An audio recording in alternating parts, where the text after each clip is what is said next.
So when it comes to the pre-sale of movie tickets, like anything else, you have to gauge it with a certain amount of interest and a certain amount of fanboys that go towards it, and obviously kind of extrapolate from that what the general audience thinks as opposed to anybody else. So when we look at Captain Marvel in the first 24 hours of ticket sales, specifically as it relates to Fandango, let's talk about what this means for Captain Marvel.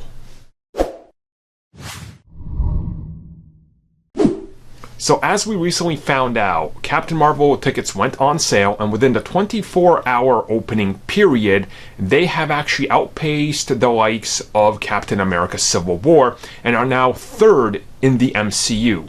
Right ahead of it is, of course, Avengers Infinity War, which is really no surprise, and of course, Black Panther. Once again, no surprise there. So this is kind of one of those interesting things where a lot of people are going to look at it and just go, well, what exactly does this indicate, if anything? Now, you have to realize Captain Marvel is an interesting attempt by Marvel Studios, right? This character hasn't appeared in anything else before this movie like Black Panther has, like the likes of Spider-Man, who was in Civil War as well. So this is a character coming fresh off of nothing other than the post-credit scene where we don't even see her in Avengers Infinity War. So they're kind of gambling a lot, and of course it's been a project that's been a long time in the making. But this is probably something that Marvel Studios is going to be happy with, considering it's a relatively unknown character for them. If you were to ask like 5 years ago, a lot of people, who do you know more, Ms. Marvel / Captain Marvel or Ant-Man? Everybody would be like, Ant-Man?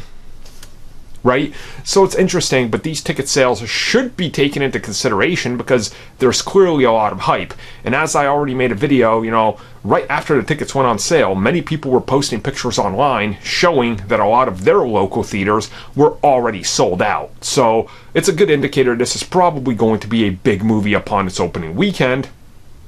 What it does after that, though, who really knows? But we'll talk about that when the time is right.